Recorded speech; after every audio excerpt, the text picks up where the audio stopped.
Hi, I'm Matt Ketman with Time Magazine. I'm here today with Robert Kiyosaki. He is the best-selling author of Rich Dad, Poor Dad, which has been translated into more than 50 languages and is the #1 personal finance book in the history of the world. Thank you for joining us today, Robert. Thank you. This question comes to us from A.J. Gupta from Grays Lake, Illinois. If you did not have the rich dad in your life, what would you be doing today? It's hard to say if I didn't have my rich dad because as a young kid, starting at probably about the age of 5, 6, 7, 8, 9, I really wanted to be rich. So I think number one is desire, and then you naturally seek your role models and teachers. And in my lifetime, I've had multiple rich dads. My rich dad was my best friend's father starting at the age of 9. And then today, I still seek mentors and wise men and wise women because that's how you get wiser, is by hanging out with smart people. And this one comes to us from Lagos, Nigeria. What made you write Conspiracy of the Rich? It goes back to why don't we have financial education in our schools? I mean, good question, right? Right.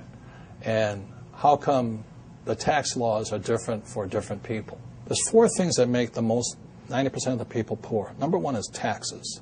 2 is debt, the college loans, house loans, car payments, credit cards. 3 is inflation. Everything goes up because taxes go up. It's not because things are more expensive. It's taxes. If I have to pay more taxes, I have to pass that on. And the 4th thing that makes people poor is a retirement plan, that 401k or the IRA or their SIP. I don't need a retirement plan because all of my assets produce income. So like I have 1,400 apartments. Every month I get a check. Why do I need a retirement plan? I have 8 oil wells. Every month I get a check. Are there some people who should play it safe and do the traditional route and just pick up a house, pay the mortgage? That's probably the most dangerous thing you can do today. What's happening in the Western world, in America, we're going to become a third world nation, rich and poor. That's it. The middle class is being wiped out. So the people in the middle, whoever's left in there, will be the ones paying the taxes, the debt, the inflation. The middle class is they're the pack mule. Is there any way a government can help this, or is it really based on the individual to come up? You have to decide which side of the fence you're on, rich or poor.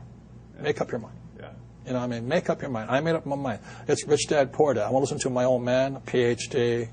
The government will take care of me. You save your money. And as you're saving your money, the Federal Reserve is printing trillions of dollars. How stupid can you be?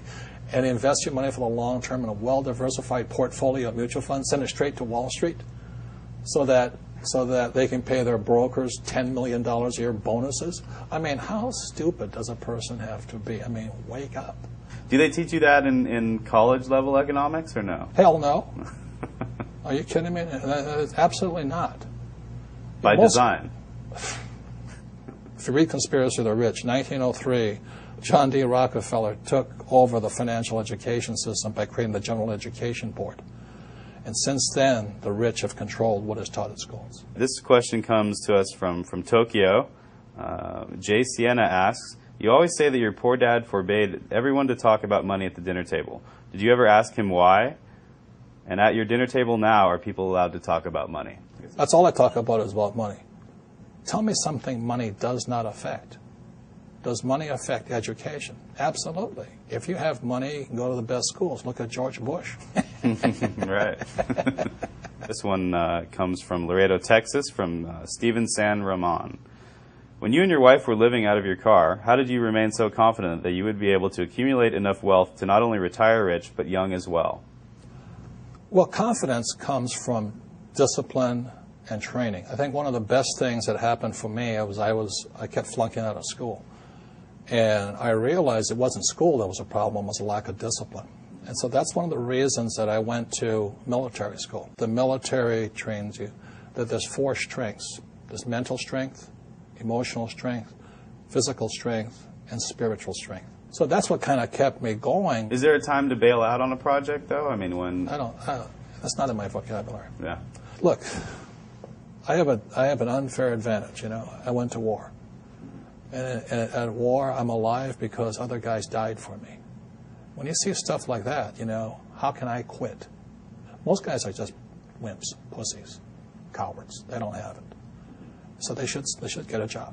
Muhammad Zafar asks, is it possible for a person with no money and few resources to still make a fortune? How? Get off your butt. You have to get smart. You have to look for teachers. I mean, it's pretty obvious. Like I said, if you want to be a mechanic, you go hang out with mechanics. You want to be a school teacher, hang out with school teachers. Right? It's really simple. I mean, and it takes determination, discipline, drive, correction. Can't quit.